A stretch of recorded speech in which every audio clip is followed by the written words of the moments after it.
Welcome. In this video, I'll show you how to fix Minecraft launcher if it's not connecting to the internet. Alright, if you find this video helpful, please leave a like and subscribe to the channel for more such tutorials. Now, first up, go ahead and right click on date and time right here. Right click on adjust date and time. Just make sure that these two are toggled on. Set time zone automatically and set time automatically. Alright, and once that's done, scroll down, click on sync now. Wait for the process to finish, and after that, close this one. Go ahead over to your search bar and type down Microsoft Store. Click on it.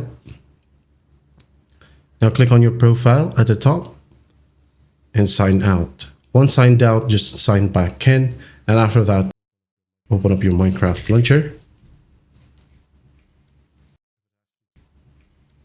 If it asks you to sign in, just sign back in. And once done, you should be good to go. That is how you fix Minecraft launcher if it's not connecting to the internet. I hope this video helps, and I'll see you in the next one.